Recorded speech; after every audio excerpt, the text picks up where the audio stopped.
আসসালামু আলাইকুম। 21 ফেব্রুয়ারি 1952 সাল, রাষ্ট্রভাষা বাংলার দাবিতে রাজপথে নেমে আসা ছাত্রদের উপর গুলি চালালো পুলিশ। সালাম, ফিক, বরকত সহ বহু তরুণ সেদিন শহীদ হলো। আহতদের দেখতে ঢাকা মেডিকেল কলেজে ছুটে গেলেন আহ, আব্দুল গাফফার চৌধুরী, কবি আব্দুল গাফফার চৌধুরী। তিনি তখন ঢাকা কলেজের ছাত্র ছিলেন। তিনি দেখলেন মেডিকেল কলেজ হাসপাতালের আউটডোরে পড়ে আছে ভাষা সংগ্রামী রফিকের রক্তমাখা লাশ।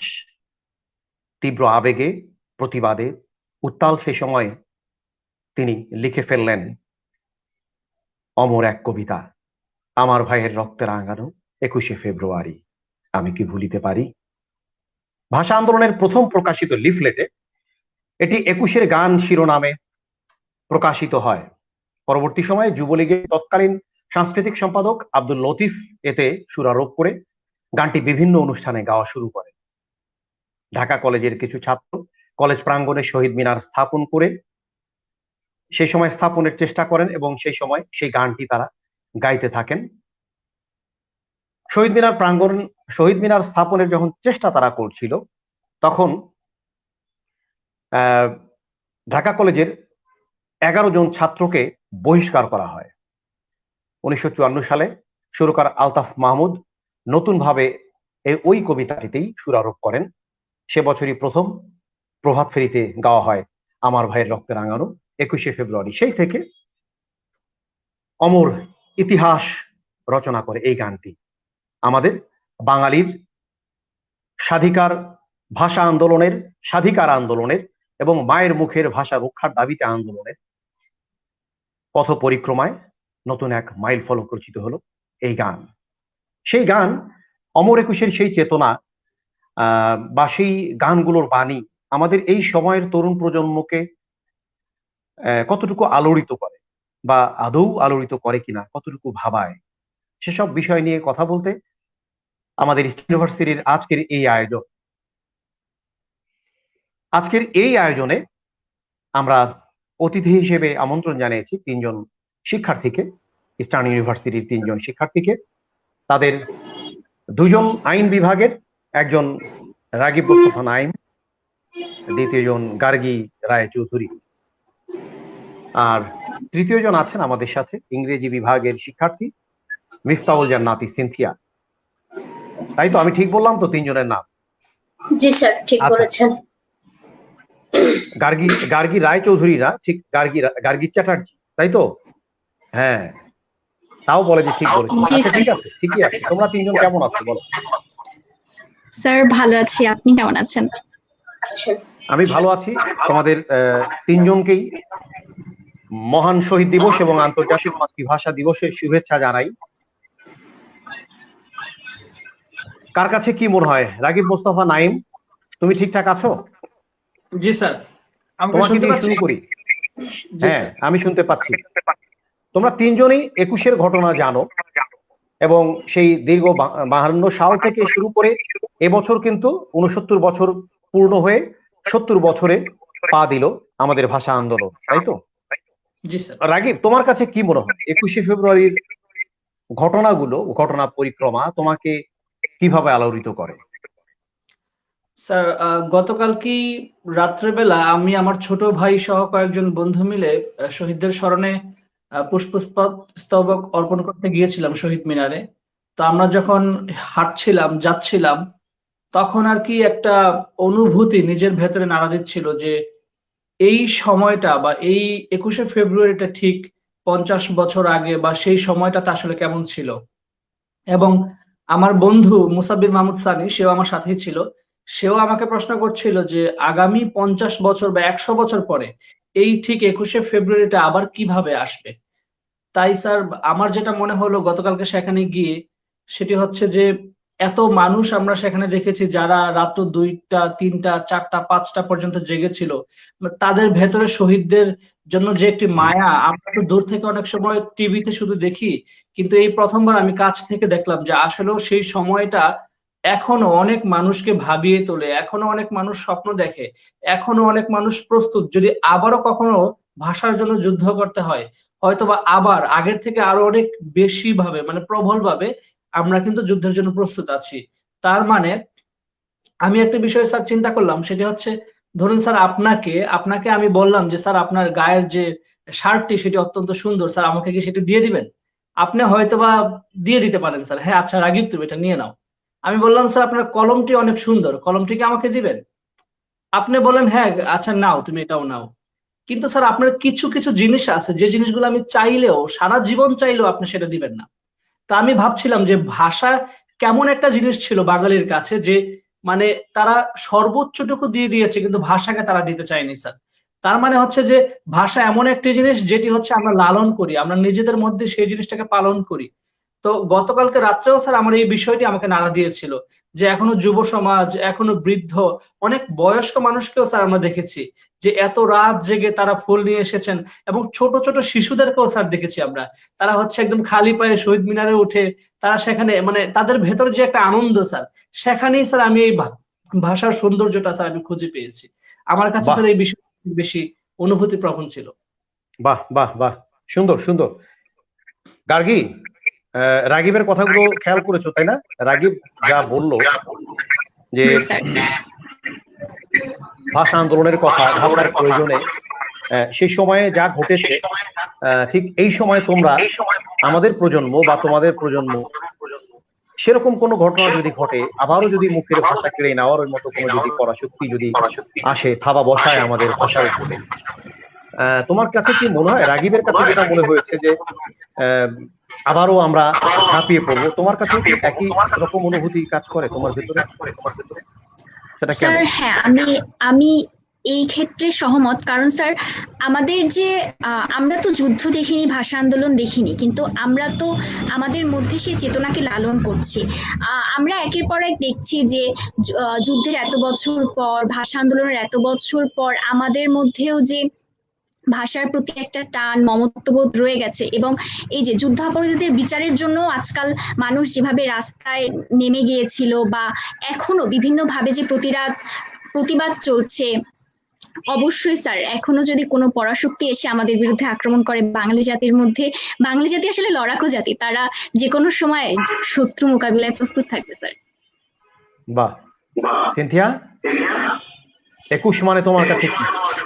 21-এর চেতনা, এই কথাটার মানে কি তোমার কাছে কি মনে হয়? মানে কিভাবে ভাষা কি বা তুমি লালন করো কিভাবে?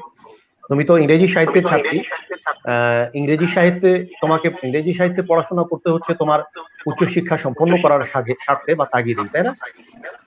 কিন্তু বাংলাটাকে তুমি কতটুকু লালন করো, এই চেতনার মধ্যে তুমি কতটুকু নিজেকে খুঁজে পাও? ধন্যবাদ স্যার। আসলে বাংলা ভাষা মানুষের একটা আবেগের বিষয়। আমি আমার নিঃশ্বাসটা কিভাবে নিচ্ছি, আমি আমার ভাষাটাকে এভাবেই ফিল করি। কারণ আমার চেতনার জায়গাটা এই জায়গাতেই যে শুধুমাত্র ভাষার জন্য একমাত্র বাঙালিই পেরেছে রাজপথে নামতে 1947 সালের ভাষা আন্দোলনে। আর 52 অন্য সালে, 52 সালে। 47 সালের শুরুতে এটা নিয়ে বিতর্ক ছিল, সেখান থেকেই 52 সালে এসেছে, আমি এটাই বোঝাতে চেয়েছি। স্যার, সেইখান থেকে যে ভাষার প্রতি আমাদের যে আবেগটা কাজ করে, মানে আমি মনে করি আমার চেতনা যেটা, যে সবাই যেমন 21শে ফেব্রুয়ারি একটা দিনকে মাথায় রেখে আমরা কাজ করছি, এটা অবশ্যই ভালো সাইন। একটা জিনিসকে মাথায় রেখে আমরা আহ মানে আমাদের জাতি এবং দেশের মানে মানুষ এগোচ্ছে। বাট আমাদের অন্তরে কি সত্যি ভাষা আছে? ভাষার কি অপব্যবহার করছি, নাকি ভাষাকে আমরা সুষ্ঠুভাবে ব্যবহার করছি? আমরা আমাদের ভাষা নিয়ে, আমাদের বলা কথাগুলোকে নিয়ে কতটুকু অবগত? গতকাল রাত থেকেই অনেকের ফেসবুক পোস্ট, বিভিন্ন জায়গায় ওয়েবসাইট লিঙ্ক, বিভিন্ন সবকিছু করে যেটা জানতে পেরেছি, বুঝতে পেরেছি যে এখনো বাংলাদেশের তরুণরা ভাষাকে অন্তরের অন্তঃস্থল থেকেই দেখে। কারণ আমি যখন নিঃশ্বাস নেই, আমার মনে হয় ওই ভাষার জায়গাটা আমার আমার বুকে, আমার কাছে ভাষা, বাংলা ভাষার চেতনা স্যার এরকম। ধন্যবাদ তোমাকে। হ্যাঁ, চেতনা বুকের মধ্যেই ধারণ করতে হয়। চেতনা তো আসলে এটা এমন একটা শব্দ, দেখা যায় না। জি স্যার। ও দেখা যায় না। আবার যতই মুখে ফেনা তুলি না কেন যে চেতনা চেতনা চেতনা চেতনা বলে যতই ফেনা তুলি না কেন, কিন্তু সেই ভেতরে যদি সেটাকে ধারণ না করি, লালন না করি, সেটা যদি না মানি, তাহলে তো সেই কথার কোনো মানে নেই। রাগিব, তুমি বলছিলে একটু আগে 100 বছর পরে আসলে কি, তোমার বন্ধুর সাথে হাঁটতে হাঁটতে যখন কথা বলছিলা, যে 100 বছর পরে আসলে কিরকম থাকবে বাংলা ভাষা, বা কি থাকবে, আসলে কি হবে তোমার কল্পনায়, সেটা তুমি কি দেখো? আমরা কয়েকজনই গতকালকে এই বিষয়টা নিয়ে আলোচনা করছিলাম যে 100 বছর পরে আসলে কি হতে পারে। তা আমার একজন ছোট ভাই, সে সে হঠাৎ করে একটু দুষ্টুমির ছলেই বলল যে 100 বছর পরে হয়তোবা ফুল আর কেউ এভাবে শহীদ মিনারে এসে দিবে না, হয়তো অনলাইনে ফুল টুল দিয়ে দিবে, কারণ তখন হয়তোবা পৃথিবী আরো বেশি ভার্চুয়াল হয়ে যাবে। ও নিজের জায়গা থেকে আর কি দুষ্টুমি করে বলল, কিন্তু আসলে কিন্তু তা না। মানে পৃথিবী যতই অনলাইন হোক, যতই ভার্চুয়াল মিডিয়ার প্রতি আমরা এডিক্টেড হয়ে যাই না কেন, একটা আহ, আমার আমার যেটা ধারণা সেটা হচ্ছে যে যতদিন আমরা বাংলা ভাষায় কথা বলবো, ঠিক ততদিন আমরা এই শহীদদেরকে এভাবেই স্মরণ করব। তার মানে হয়তোবা এটা আমাদের জন্য একটা চ্যালেঞ্জ, সেটা হচ্ছে যে আগামী 100 বছর পর বাংলার যে গতি ধারা, বাংলা ভাষা তো একটা নদীর স্রোতের মতো। ডক্টর মোহাম্মদ শহীদুল্লাহরা যেভাবে বলে গিয়েছেন, মানে বাংলা ভাষার যে প্রতিনিয়ত পরিবর্তন, সেই পরিবর্তনটা আসলে 100 বছর পর কোথায় গিয়ে ঠেকবে সেটা হচ্ছে এখন ভাববার বিষয়। কিন্তু আমাদের যে সম্মানের জায়গাটা, আমাদের যে অনুভূতির জায়গাটা, সেটা কখনো পরিবর্তন হবে না আমি মনে করি, সেটা একই রকম থাকবে। কিন্তু বর্তমান সময়ে আমরা যা দেখি, আমাদের অনেকের মধ্যেই পাশ্চাত্য সাহিত্য বলি, পাশ্চাত্য শিল্প সংস্কৃতি বলি, সেগুলোর প্রতি আমরা অনেক বেশি ভালোবাসা দেখাই। এখন আমরা দেখি ইংলিশ মিডিয়ামে সন্তানকে পড়ানোর মধ্যে অনেক বাবা মায়েরা সার্থকতা খুঁজে পান। ঠিক সেই জায়গাটাতে নিয়ে আমি আর কি 100 বছর পরে বা 50 বছর পরে একটি সন্দেহের জায়গা সৃষ্টি হয়। সেটা হচ্ছে আমরা যারা বাংলা মিডিয়ামে পড়াশোনা করেছি, বাংলায় পড়াশোনা করেছি, আমাদের ভবিষ্যৎ প্রজন্ম তারা আসলে এই বাংলাটাকে কতটুকু ধারণ করতে পারবে, বা আমরা বা আমাদের বড় ভাইরা যারা ভবিষ্যতে তারাও তাদের সন্তান হবে, তারা তাদের সন্তানদের ভেতরে ঠিক বাংলার প্রেম, বাংলার প্রতি ভালোবাসা সেটা আসলে কতটুকু সঞ্চারিত করতে পারবে, সেটা নিয়ে স্যার আমার একটু সন্দেহ জাগে, অবকাশ জাগে। আমার মনে হয় স্যার আমাদের যে প্রতিষ্ঠানগুলো আছে, কেবল সেই প্রতিষ্ঠানগুলো একটু একসাথে যদি চেষ্টা করে, তাহলেই কেবল বাংলাকে বাঁচিয়ে রাখতে পারে। আমি যদি উদাহরণ দিয়ে বলি স্যার, আপনি একটা জিনিস খেয়াল করে দেখবেন, এই যে বিভিন্ন বিশ্ববিদ্যালয়ে, যদি আমি প্রাইভেট বিশ্ববিদ্যালয়ের কথাগুলো আমি যদি স্যার বলি, প্রাইভেট বিশ্ববিদ্যালয়ে দেখেন স্যার, আমরা যখন বিশ্ববিদ্যালয়ে ভর্তি হই তখন কিন্তু ইংলিশের 2-3টা কোর্স থাকে, English advance course, listening course, speaking course. কিন্তু অত্যন্ত দুঃখের বিষয় স্যার, বাংলাদেশে এমন একটা বিশ্ববিদ্যালয় নাই যারা দৃষ্টান্ত স্থাপন করতে পারে যে আমরা বাংলার জন্য একটা কোর্স রেখেছি, শুদ্ধ বাংলা চর্চা।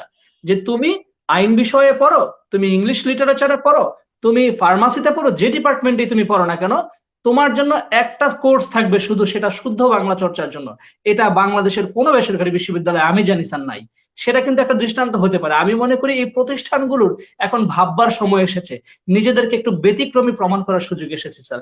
তাহলেই 100 বছর 50 বছর পরেও আমরা স্যার বাংলাকে ঠিক একইভাবে স্যার আমরা সম্মান করতে পারবো। বাহ, তুমি আমার মনের কথাগুলো বলে দিচ্ছ সব, সত্যি। এই আমরা গার্গীর কবিতা একটা শুনবো এখন। তার আগে তোমার এই যে এই কথাটাই, যে তুমি অনেকগুলো পয়েন্ট নিয়ে আসলা। আমরা আমাদের সন্তানদের বাংলা এই ইংরেজি মাধ্যমে পড়ানোর, ইংলিশ মিডিয়ামে পড়ে, বাহ, আরে দারুণ, আমার ছেলে, আমার সন্তান ইংলিশ মিডিয়ামে পড়ে, ভালো ইংরেজি বলে, ওরে বাপরে বাপ, ফাটায় দেয়। হ্যাঁ, সব ঠিক। আমি বাংলা সাহিত্যের ছাত্র, কাজেই আমার ইংরেজি মিডিয়ামে পড়ার কোনো সুযোগ ছিল না, তাই না? আচ্ছা, তো আমি যেটা, আমার বিবেচনা যেটা, আমার কাছে যেটা বারবারই মনে হয়, যে বাংলাদেশের, আমরা কথায় বলি, আসলে মুখেই বলি যে আমরা বাংলা ভাষা আমাদের প্রাণের ভাষা, মায়ের মুখের ভাষা, এই ভাষার জন্য জীবন দিতে প্রস্তুত, জীবন দিয়েছি, আরো জীবন দেব, আরো রক্ত দেব, অনেক কথা আমরা বলি। কিন্তু তুমি দেখো, তোমার কথা সূত্র ধরেই আমি বলি যে প্রত্যেকটা স্তরে এমন কোথাও নেই। আমি আজকে রাতেই তো আবার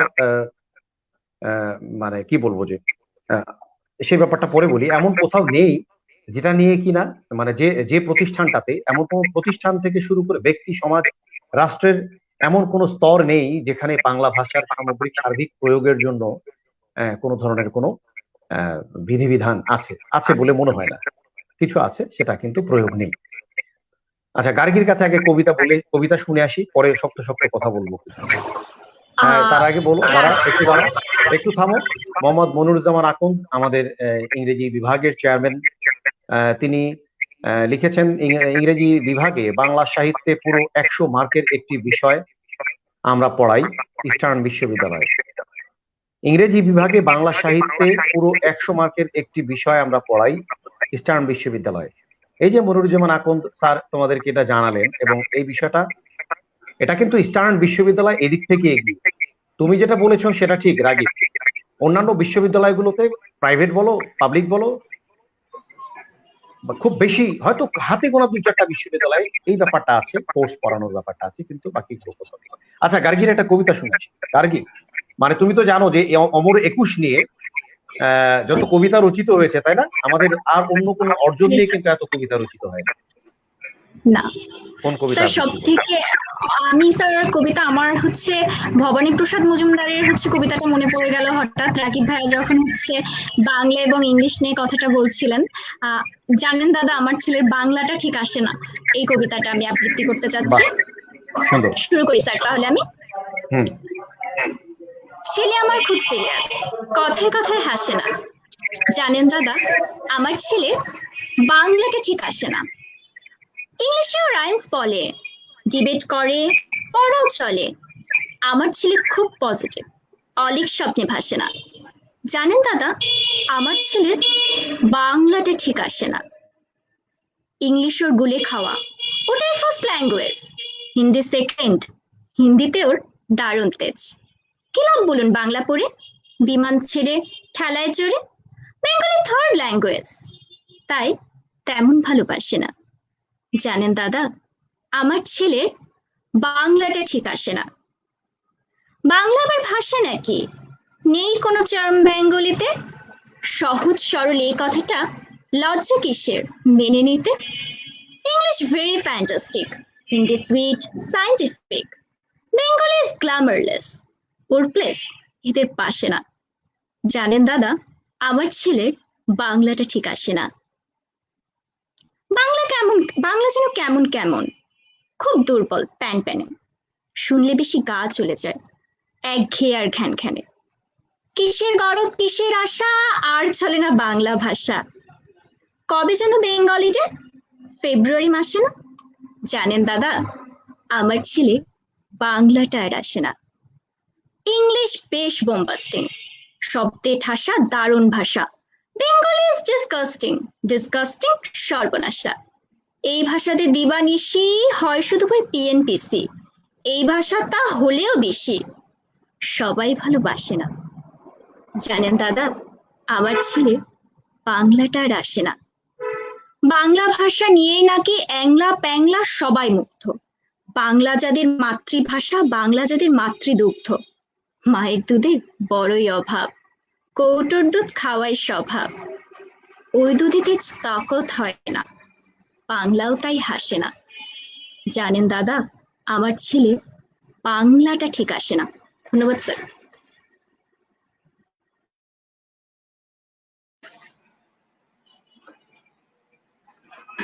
আসে না। স্রোতস্বিনী নামে একজন লিখেছে, যেখানে আমরা শুদ্ধ ভাষায় কথাই বলি না, কথা বলার চর্চাই চলে না, শুধু একাডেমিক বাংলা শিক্ষা নিয়ে কি হবে স্যার?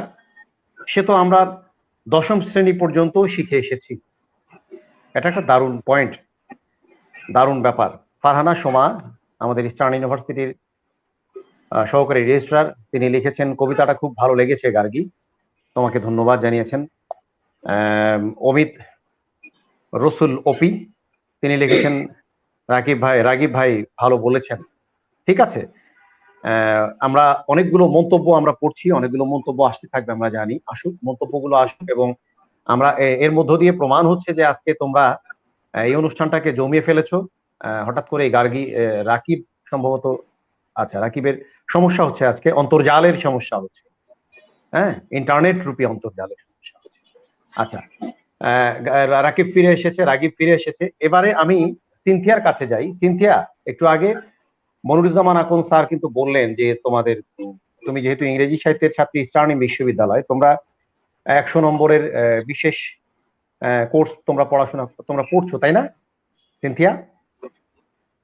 জি স্যার, আমি কমপ্লিট করেছি 100 মার্কের বাংলা, এবং সেই বাংলাটা আমাদের ইউনিভার্সিটি পর্যায়ে মানে বিশ্ববিদ্যালয় পর্যায়ে এটা আমাদের জন্য খুবই দরকারি। কারণ আমরা অনেকেই বিভিন্ন জায়গা থেকে উঠে আসি, আমরা কখনোই দেখা যাচ্ছে বাংলা থেকে আসি না। যেমন আমি আমার কথা বলবো যে আমি সায়েন্স ব্যাকগ্রাউন্ড থেকে উঠে এসেছি, ইভেন আমি ডিপ্লোমা করেছি।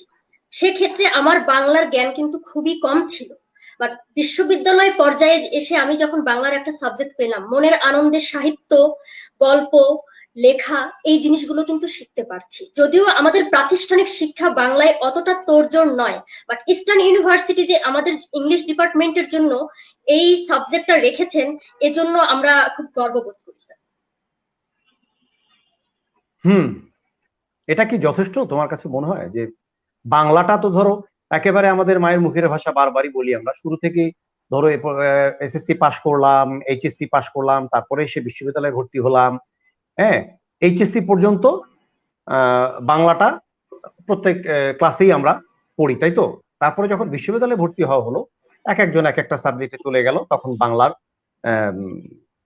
বাংলা পড়াটাও কমে গেল বা ব্যবহারটাও হয়তো কমে গেল অনেক ক্ষেত্রে।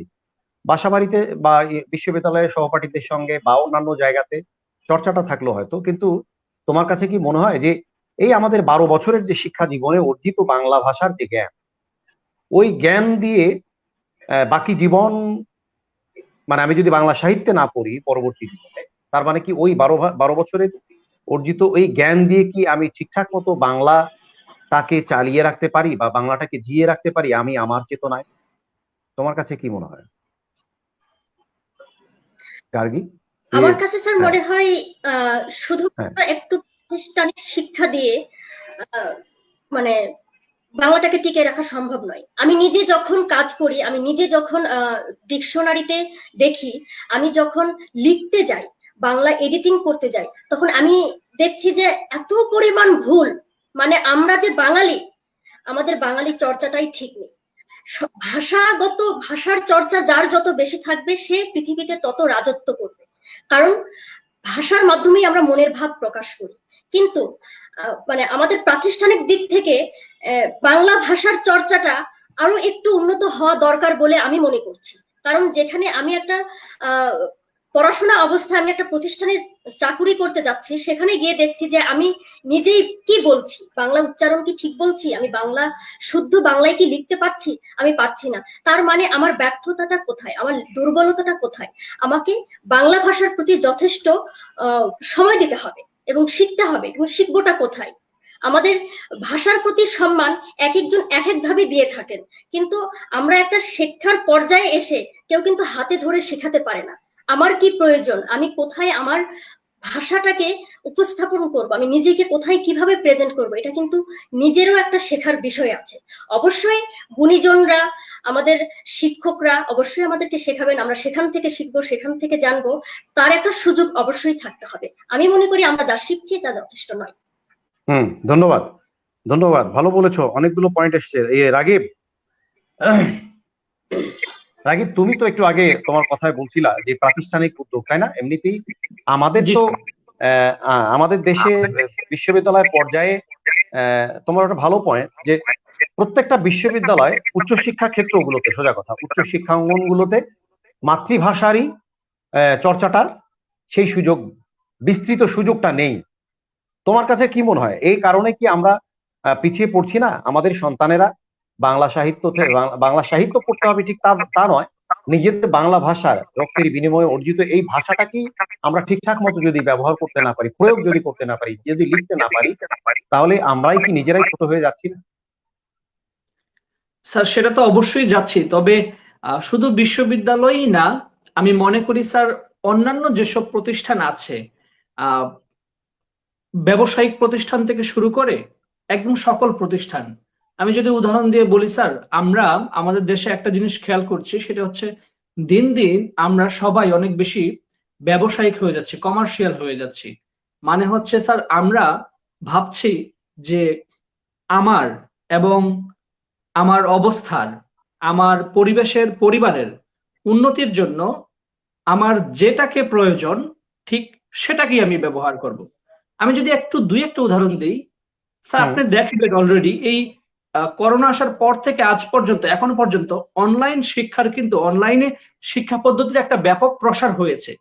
এই সুযোগটিকে কাজে লাগিয়ে স্যার খেয়াল করবেন, ইংরেজি শেখার জন্য মানে ইংরেজি কত সুন্দর করে শেখা যায়, কত সুন্দর করে বলা যায়, কিভাবে আপনি একজন মাছ বিক্রেতার সাথে ইংরেজিতে কথা বলবেন, কিভাবে আপনি টমেটো কিনবেন ভ্যান থেকে সেটা ইংরেজিতে বলবেন, সেটার জন্য অনেক মোটিভেশনাল স্পিকার অস্ট্রেলিয়া থেকে, ইংল্যান্ড থেকে, কানাডা থেকে স্যার তারা জয়েন করছে, হাজার হাজার লক্ষ মানুষকে শেখাচ্ছে। আমি এটা কোনোভাবে খারাপভাবে মিন করছি না, তবে আমি মিন করছি ঠিক একই ভাবে কয়জন মানুষ শুদ্ধভাবে বাংলার চর্চার জন্য এভাবে এগিয়ে এসেছে? একজন কি আমরা দেখাতে পারবো? আমরা দেখাতে পারবো না স্যার। এই ইংরেজিটাকে স্যার আমরা কমার্শিয়াল করে ফেলেছি স্যার। আমাদের যে মানুষগুলো, আমাদের যে অসচেতন মানুষগুলো স্যার, আপনি একটা বিষয় খেয়াল করে দেখবেন, একটা সচেতন শিক্ষার্থী যে বিশ্ববিদ্যালয়ে পড়ে, সে ভ্যান থেকে কিভাবে টমেটো কেনার জন্য মানে ভ্যানওয়ালার সাথে ইংরেজিতে কথা বলতে হবে সেটার জন্য সে স্যার কোনো ইংল্যান্ড, অস্ট্রেলিয়া, কানাডার টিচার খুঁজবে না স্যার, কারণ সে সচেতন। আমার দেশের অসচেতন এবং একটু পিছিয়ে পড়া মানুষগুলোকে, তাদেরকে স্যার এই কমার্শিয়াল একটা পৃথিবীর ভিতরে ঢুকানো হচ্ছে, তাদেরকে ম্যানিপুলেট করে একটা গোষ্ঠী স্যার ব্যবসা করছে। আমরা কিন্তু সেটা স্যার দেখছি না স্যার। আমরা ভাবছি কি একটু ইংরেজিতে কথা বলতে পারলাম মানে আমি অনেক স্মার্ট হয়ে গেলাম স্যার, মানে আমি সবার থেকে আলাদা, কিন্তু আমি ভালো বাংলা বলতে পারি, সেটাও যে আমার একটি ব্যতিক্রম, একটি একটি আমার স্মার্টনেস এর প্রকাশ হতে পারে, সেই ধারণাটি কিন্তু স্যার এখন আমরা আস্তে আস্তে সেখান থেকে স্যার দূরে সরে যাচ্ছি স্যার। তা আমি মনে করি শুধু এই প্রতিষ্ঠান না স্যার, আমাদের মধ্যে যে মানুষগুলো এই পাশ্চাত্য সংস্কৃতিকে আমাদের ভেতরে ঢুকিয়ে দেওয়ার জন্য নানানভাবে চেষ্টা করছে, সেটিকে কিন্তু আমাদের সচেতন বা ভাবে স্যার আমাদের দেখতে হবে। মানে আমাদের আমাদের মস্তিষ্ককে সুন্দরভাবে ঠান্ডাভাবে চিন্তা করতে হবে। সেটি হচ্ছে, আমরা কি বিশ্বের দরবারে আমাদের যে সংস্কৃতি আছে সেটির স্যার ব্র্যান্ড ভ্যালু, যদি আমি ইংরেজিতে বলি স্যার, মানে তার একটি সামষ্টিক একটি মূল্য, সেটিকে আমি তুলে ধরতে পারছি কিনা। আজকে আমার বাংলাদেশে ইংরেজি চর্চার জন্য এত মহরত চলছে, পৃথিবীর আর কয়টি দেশে বাংলা শেখার জন্য এরকম সেটি চলছে, সেটি কি তারা করছে কিনা সেটিও কিন্তু স্যার আমাদের দেখার সময় চলে এসেছে। তো আমি মনে করি স্যার একদম আমাদের রুট লেভেল থেকে শুরু করে একদম উপর মহল পর্যন্ত সকল ক্ষেত্রেই স্যার বাংলাটাকে যেন আমরা একটি আদর্শগত জায়গায় পৌঁছাতে পারি, সেই জিনিসটি নিয়ে স্যার আমাদের ভাবতে হবে। শুধু ওই বিশ্ববিদ্যালয়ে একটি বিষয় চালু করলেই যে তারা খুব ভালো বাংলা শিখে যাবে, ব্যাপারটি তা নয়। আমি এটি দিয়ে বুঝিয়েছি যে আমি যেহেতু আজকে আইন নিয়ে পড়াশোনা করছি, আমাকে বাংলা সাহিত্যের ভাবধারা বুঝতে হবে। একজন ভালো আইনজীবী অবশ্যই একজন ভালো সাহিত্য সমালোচকও বটে আমি মনে করি স্যার, কারণ তারা, আমি মনে করি স্যার আইন হচ্ছে সমাজের একটি দর্শন স্যার, এবং এই সমাজটাকে বিভিন্ন সময়ে বিভিন্ন লেখক সেই সমাজের অপরাধ, সেই সমাজের গতি ধারা, সেটি কিন্তু তারা সাহিত্যে ফুটিয়ে তুলেছেন।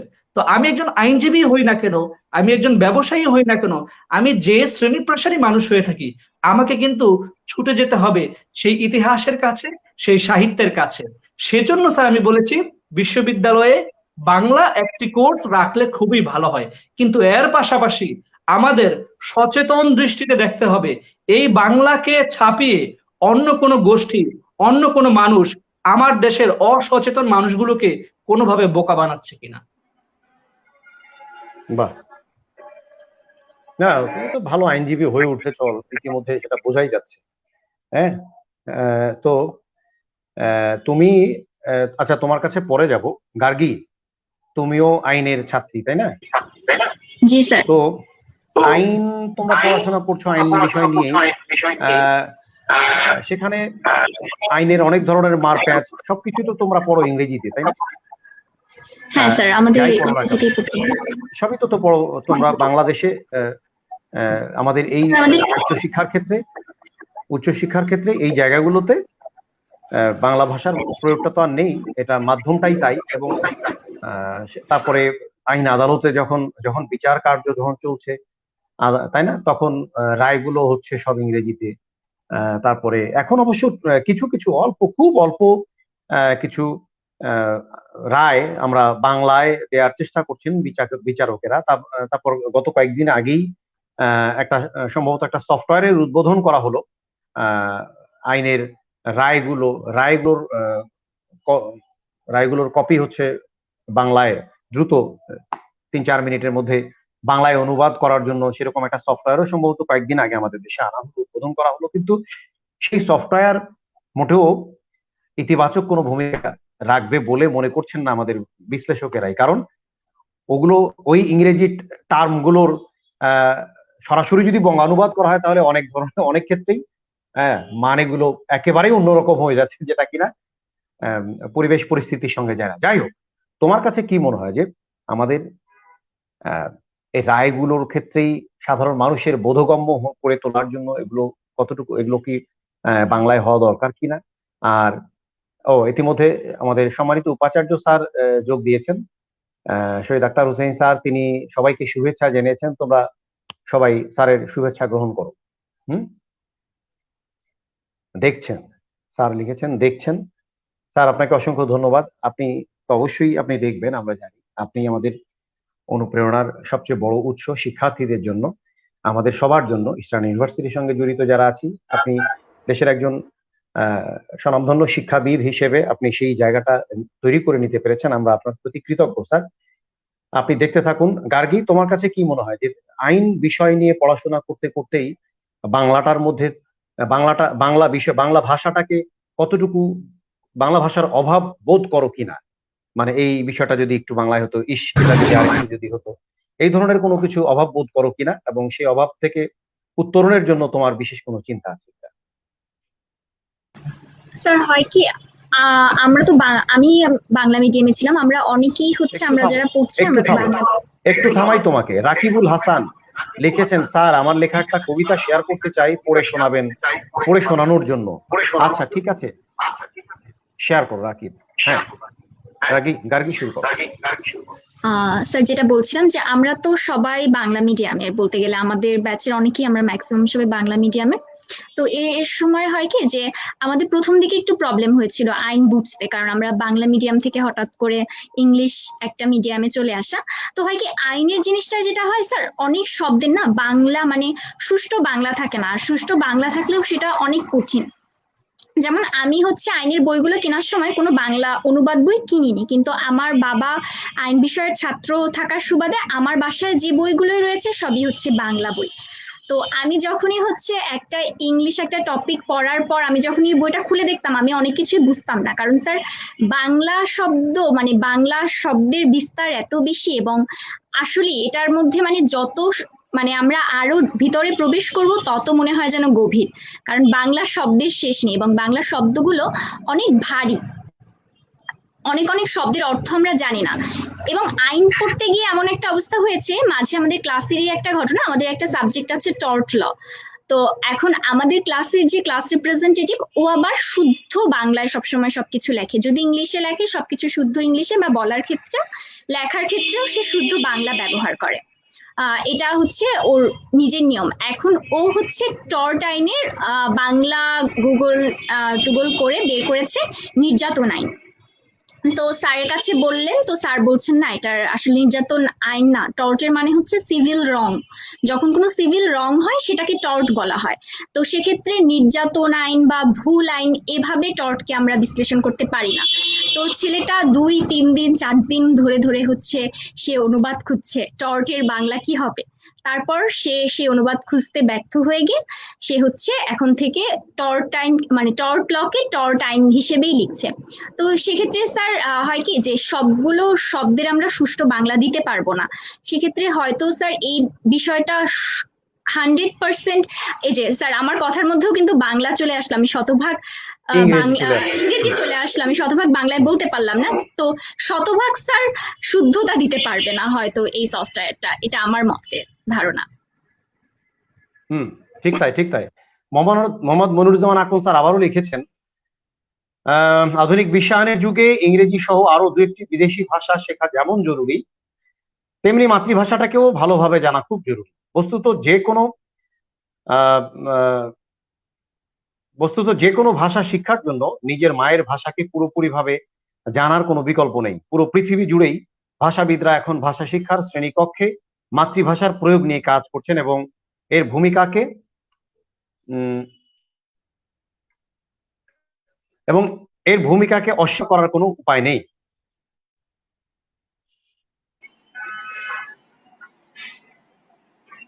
স্যার একদম সঠিক বলেছে স্যার। হ্যালো, আমার কথা শোনা যাচ্ছে? জি স্যার, শুনতে পাচ্ছি। আচ্ছা, বিদেশি ভাষা যদি একটি বহুতল ভবন হয় তবে মাতৃভাষা সেই ভবনের ভিত্তি। নুরুজ্জামান আকন স্যার, আপনি দারুণ লিখেছেন। আমি এই কথার সূত্র ধরে আসি তোমার সিনথিয়ার কাছে। সিনথিয়া, জি স্যার। আমরা তো জানি যে আগে চাই বাংলা ভাষার গাঁথুনি, তারপরে ইংরেজি শেখার প্রথম, তাই না? তো অবশ্যই স্যার। নুরুজ্জামান আকন স্যারের এই কথা সূত্র ধরে তোমার কাছে কি মনে হয় যে আমরা সত্যিকার অর্থে নিজেদের ভাষাটাকে কতটুকু জানছি বা জানার তাগিদ বোধ করছি, এবং না কতটুকু যে জানছি এবং কতটুকু ভিত্তি আমাদের রচিত হচ্ছে, নাকি আমরা শূন্যের উপর দাঁড়িয়ে আছি? স্যার, আমাদের ভিত্তিটা যদি বলবো, যখন 1952 সালের মানে খাজা নাজিমউদ্দিনের একটা বক্তব্য থেকে শুরু করে ঢাকা বিশ্ববিদ্যালয়ের ছাত্রছাত্রীদের জন্য একটা 144 ধারার একটা আহ, জারি হয়, যে যারা সীমা লঙ্ঘন করে, তারপর থেকেই কিন্তু শহীদ দিবসের শুরু। আমাদের কিন্তু এই তরুণ প্রজন্মকেই এই বিষয়টাকে তুলে ধরতে হবে। যেমন আমাদের বেসিকটা যদি, আমাদের ভিত্তিটা যদি ঠিক না থাকে, আমাদের মানে পুরা বিল্ডিংটা কিন্তু ধসে যাবে। তাহলে আমাদের মাতৃভাষা, আমাদের নিজের ভাষা, আমরা যে ভাষায় বড় হয়েছি, যে ভাষা শুনে শুনে অভ্যস্ত, সেই ভাষাটাকেই যদি সঠিকভাবে নিজেকে উপস্থাপন করতে না পারি যে কোনো বিষয়ে, তাহলে আমরা ইংরেজি বা অন্য ভাষাকে কিভাবে প্রেজেন্ট করব? স্যার যেমন এখানে বলেছেন যে যে কোনো দুটো ভাষা, নিজের ভাষার পাশাপাশি যে কোনো দুটো ভাষা, বিদেশি ভাষা শেখা জরুরি। আমি স্যারের সাথে একমত। কারণ আমি যখন বাংলা ভাষা জানি, যখন আমি ইংরেজি সাহিত্য পড়তে যাচ্ছি, তখন দুটোর মধ্যে কম্পেয়ার করতে পারছি যে আমার বাংলা ভাষা শুরু থেকে একটা কন্টিনিউয়াস প্রসেসিং ছিল, যেখানে কোনো গ্যাপ ছিল না। কিন্তু ইংরেজি সাহিত্যে, ইংরেজি ভাষা, ইংরেজি সাহিত্য একটা গ্যাপ ছিল, যেটা 18 সেঞ্চুরিতে আমরা এসে পড়ছি, যে এই গ্যাপটার কারণে 18 সেঞ্চুরিতে নতুন করে সবকিছুর পুনর্জন্ম হয়। কিন্তু বাংলা ভাষার একটা সিকোয়েন্স মেনটেন ছিল, মানে একটা ধারাবাহিকতা ছিল, যার কারণে এটা এখনো সচল। আমি আমার দেশকে ভালোবাসি, আমি আমার ভাষাকে ভালোবাসি, সেটা আমি কি দিয়ে প্রকাশ করব? অবশ্যই আমার শিক্ষা দিয়ে। আর তরুণ প্রজন্মকেই এটা করতে হবে। যেমন ভাষা আন্দোলনটা শুরু হয়েছে তরুণ প্রজন্মের দ্বারা, তারাই শুরু করেছেন, তারাই সেখানে জীবন দিয়েছেন। সালাম, রফিক, বরকত, জব্বারের মতো ছাত্রছাত্রীরা সেখানে জীবন দিয়েছেন। তাহলে আমরা কেন সেই ভাষাটাকে অপব্যবহার করব? যেমন আজকাল আমি কিছু ছাত্রছাত্রীদেরকে দেখি, শুধু ছাত্রছাত্রী বলবো না, অনেকেই বাংলিশে কথা বলা, বাংলিশে লেখা, বাংলিশে মেসেজ করা, বাংলা ইংলিশে মিক্সিং করে যে অভ্যস্ত আমরা হচ্ছি, এই জিনিসটা মারাত্মক ক্ষতি করছে আমাদের। যার কারণে আমার নিজের দেশের ভাষার ভিত্তিটাকে ঠিক রেখে আমি পাশাপাশি দুটো ভাষা যদি শিখি, সেটা দোষের কিছু না। এতে করে আমি আমার ভাষার ভিত্তিটাকে আরো ভালোভাবে বুঝতে পারবো, আমি মনে করি স্যার। না, ধন্যবাদ, ধন্যবাদ, খুব চমৎকার। রাগিব, রাগিব কথা শুনতে পাচ্ছ? জি স্যার, শুনতে পাচ্ছি স্যার। আচ্ছা, ওই বাংলা ইংলিশ মিলিয়ে একটা, তাই না, নতুন একটা ভাষা এখনকার ছেলেমেয়েরা ব্যবহার করে। জি স্যার। কি প্রো, হ্যাঁ, মানে কি কি জানি অনেকগুলো শব্দ, তোমরা জানো আরো ভালো। এই যে একজন, আচ্ছা একটা কমেন্ট পড়ে আসি একটু। রাকি শামীম, শামীম লিখেছেন, ভাবতে খুব অবাক লাগে 52 সালের এই দিনের কথা। আচ্ছা, রাকিবুল হাসানেরও একটা কমেন্ট আছে, ওটা পড়ছি পরে। আচ্ছা, আগে শামীমেরটা পড়ে নিই। ভাবতে খুব অবাক লাগে 52 সালের এই দিনের কথা, মাতৃভাষার সম্মান রাখতে গিয়ে প্রাণ উৎসর্গ করার নজির পৃথিবীর আর কোথাও নেই, অথচ আমরা এই ভাষার প্রতি কত উদাসীন। নিজ ভাষায় দুটি লাইন লিখতে গেলে 4টি ভুল করে বসি, অনর্গল ইংরেজি বলতে পারাকে গর্বের বিষয় মনে করি, অথচ বাংলা ভুলে খেয়ে ফেলেছি। হ্যাঁ, কোনো ভাষারই অসম্মান করতে চাই না, তবে মাতৃভাষাকে সবার উপরে রাখতে চাই। শুধুমাত্র 21শে ফেব্রুয়ারি এলেই ভাষার প্রতি ভালোবাসা উঠলে ওঠে, শত শত শত টন ফুল দিয়ে শহীদ মিনার আবৃত করে ফেলি, অথচ পরোক্ষভাবে ভাষার 12টা বাজাতে দ্বিধা বোধ করি না। ইতিমধ্যে বাংলার মধ্যে অনেক বিদেশি শব্দ রয়েছে, তার উপর আমরা নিজেদের ইচ্ছা মতো শব্দ ব্যবহার করে ভাষার বিকৃতি ঘটিয়ে চলেছে অনবরত। আচ্ছা, যাই হোক, তো ভাষার বিকৃতি ঠেকাতে কোনো উদ্যোগ নেই, অনেক বড় কমেন্ট লিখেছেন তিনি। আরেকটি কমেন্ট একজন, আচ্ছা এটাই থাক আপাতত। আমি যেটা বলতে চাচ্ছি যে ভাষার বিকৃতি, এই যে আমাদের বাংলা ইংলিশ মিলিয়ে নতুন একটা ভাষার একটা সংকর ভাষা আমরা দেখতে পাই মাঝে আমাদের ফেসবুকে বা সামাজিক যোগাযোগ মাধ্যমে, কিংবা আমাদের অনেকেরই কথোপকথনের মধ্যেই, তাই না? তো তোমার কাছে কি মনে হয়, সত্যিকার অর্থেই আমরা কি এটা কি আমাদের নিজেদের ভাষার প্রতি দুর্বলতার কোনো বহিঃপ্রকাশ, নাকি এটাকে অতি আধুনিক মনোভাব, আহ, অতি আধুনিক হিসেবে নিজেকে উপস্থাপনের একটা প্রয়াস, অপপ্রয়াস, কোনটা? তুমি স্যার আমি রাগী? মনে করি এখানে দুইটা শ্রেণীর মানুষ আছে স্যার, দুই ধরনের আচ্ছা। মানুষ। হুম, এক ধরনের মানুষ হচ্ছে যারা অসচেতন, তারা হচ্ছে অবচেতন মনে, যেমন ধরেন একজন বিশ্ববিদ্যালয়ের শিক্ষার্থী, বিশ্ববিদ্যালয়ে পড়ে সে, বা কলেজের শিক্ষার্থী, তার ভেতরে আসলে নিজেকে স্মার্ট প্রকাশ করার ওইরকম কোনো টেন্ডেন্সি নেই, তবে সে হুম, অবচেতন মনে ইংরেজি কয়েকটি শব্দ সে ব্যবহার করে। এটা আচ্ছা। সে বাংলাকে ঘৃণা করে অথবা ইংরেজিকে স্মার্ট সেটা প্রকাশ করতে গিয়ে যে করে তা না, তা না। তাদেরকে নিয়ে আর খুব বেশি কথা নেই, সেটা হয়তো বা থাকতেই পারে। তবে হুম, একটা শ্রেণীর মানুষ আছে ঢাকাতেই, বিশেষ করে ঢাকায় বেশি, সেটা আমি মনে করি গ্রামে বা জেলা শহরগুলোতে একটু কম আছে। তারা হচ্ছে যে নিজেদেরকে একটু প্রো লেভেল ভাবে স্যার, আপনি যেটা বলেন ব্রো বা হচ্ছে যে ডুড, আরো অনেক শব্দ তারা ব্যবহার করে। তো তারা হচ্ছে নিজেদেরকে স্মার্ট প্রকাশ করার জন্য তারা সবার থেকে একটু ভিন্ন একটা জগতে তারা নিজেদেরকে প্রমাণ করতে চায়। আমরা ইউটিউবে স্যার আমরা দেখতে পারি, ইউটিউবে বাংলাদেশের তথাকথিত কিছু স্টার আছে স্যার, তারা হচ্ছে এই সাধারণ মানুষদের ওই যে একটা ভিউ, একটা লাইক, একটা কমেন্ট, এই জিনিসগুলো একটা ভার্চুয়াল একটা জিনিস টোটালি। মানে আমি দেখলাম স্যার, ধরেন আমি একটা ভিডিও করলাম, 1 মিলিয়ন 2 মিলিয়ন লাইক, এই লাইকটা আসলে কে দিল? কোনো সচেতন মানুষ দিল, নাকি ধরেন একজন আহ, মানুষ, সে মোবাইল চালায়, তার সামনে ভিডিওটা আসছে, সেটা সে একটা দেখলো, কিছুক্ষণ একটা লাইক দিল। একটা ভার্চুয়াল জিনিসটাকে না তারা পরে অনেক বড় কিছু মনে করে, মনে করে যে I have done A lot of things, মানে আবার ইংরেজিতে তারা নানান ভাবে তারা বলে, ভঙ্গি করে বলে। তো তারা এই ফেক একটা জিনিসকে নিয়ে নিজেদেরকে স্টার দাবি করে, এবং তাদের এই পাশ্চাত্য চিন্তা ভাবনা কালচারটা, তখন তারা কি করে, তাদের যে জুনিয়র আছে, ছোট আছে, অনুজ আছে, তাদের মধ্যে তারা সেটিকে ইনজেকশনের মতো পুশ করে দেয়। কেন আমরা দেখি স্যার দিন দিন কিন্তু আমাদের এরকম ফেক স্টারের সংখ্যা বৃদ্ধি পাচ্ছে। আমি তাদেরকে ফেক স্টার এইটা দিয়ে কেন আখ্যায়িত করলাম স্যার, আপনি একটু প্রকৃতভাবে যাচাই করে দেখুন তারা আসলে আমাদের জন্য কোন দিকে, মানে কোন ক্ষেত্রে অবদান রাখছে। তারা হয়তো স্বীকার করে যে আমরা তো তোমাদেরকে এন্টারটেইনমেন্ট দিচ্ছি, বিনোদন দিচ্ছি, বিনোদন খাতে আমরা খুব বড় ভূমিকা রাখছি। আপনি, আমরা বা গার্গী, তোমরা চিন্তা করো যে তোমরা আসলে ওদের ওই ভিডিওগুলো দেখে কত বেশি এন্টারটেইন হও, মানে তোমরা কি খুব বেশি চমৎকার ভাবে আনন্দে মেতে উঠো? ব্যাপারটা কিন্তু তা নয়। তার মানে ওই যে জায়গাটি স্যার, যারা সচেতন ভাবে বাংলাকে ছোট করছে, তারাই হচ্ছে স্যার বাংলার স্যার ধস নিয়ে আসবে স্যার। বাট কিছু মানুষ যারা আহ, অবচেতন মনে, আমি এই ক্ষেত্রে বিশ্বাস করবো অনেক বিশ্ববিদ্যালয়ের শিক্ষক কিংবা হচ্ছে স্যার অনেক প্রফেশনাল মানুষ, তারা ইংরেজির ব্যবহার করতেই পারে তাদের দৈনন্দিন জীবনে, কোনো কাজে, কোনো কর্মে। বাট হচ্ছে সচেতন ভাবে আমি বাংলাকে ইগনোর করে ইংরেজিটাকে প্রকাশ করা, সেটা স্যার আমি মনে করি অত্যন্ত বড় একটি ভুল স্যার। সেটা আসলে কখনো করা উচিত না। এবং ধন্যবাদ। যদি বাংলার যদি ভরাডুবি হয়, তাদের কি হুম, স্যার দায় নিতে হবে? ধন্যবাদ। দেখো, শোনো, সত্যি আমরা ওই তো মুখে, আমরা আসলে মুখেই বলি যে বাংলাকে আমরা ভালোবাসি। হ্যাঁ, আহ, আমাদের দলিল দস্তাবেজ থেকে শুরু করে কোথাও সত্যিকার অর্থেই সেই শুদ্ধ বাংলাটার প্রয়োগ আমরা দেখিও না। আমরা আমাদের কথা হলো, কবিতা হলো, তোমরা কেউ গান শোনাতে পারবা কিনা আমি জানি না, আমি শুনে দিই ছোট্ট করে একটা গান। হ্যাঁ, স্যার আপনার থেকেই শুনতে চাই।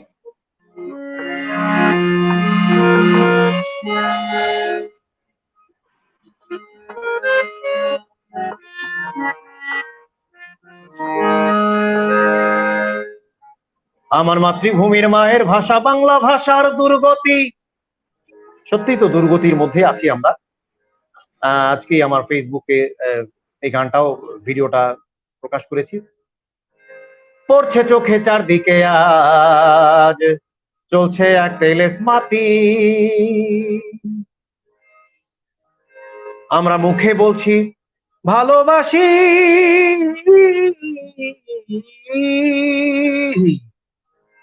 আমরা মুখে বলছি ভালোবাসি, নাই দলিল দস্তাবেজে বাংলা ভাষার 12টা বাজে। এখনো বাংলা নাই কোনো কাজে, বাংলা ভাষার 12টা বাজে। বাপ মায়ে খুশি দুগ্ধ শিশু বলছে যখন ইংরেজি, বস কলিগের পিঠ চাপড়ায় বলছে যখন ইংরেজি। টিচার খুশি ছাত্র ক্লাসে বলছে যখন ইংরেজি, প্রেমিকার রূপে ঝাক্কাস লাগে বলছে যখন ইংরেজি। বাপ মা বস টিচার প্রেমিকার, বাপ মা বস টিচার প্রেমিকার, বাংলা নাই কোনো কাজে, বাংলা ভাষার 12টা বাজে। এখন বাংলা নাই কোনো কাজে, বাংলা ভাষার 12টা বাজে। এই অন্তরাতে আহ্বান, সত্যি আমরা যে যে কাজগুলো করছি, আমরা মুখে বলছি ভালোবাসি, কিন্তু সত্যিকার অর্থে তো প্রয়োগগুলো নেই। এই অন্তরায় আহ্বান, ও বাবা মা সন্তানেরে বলতে বলেন বাংলাতে, ও বস সব সহকর্মীকে বলতে বলেন বাংলাতে।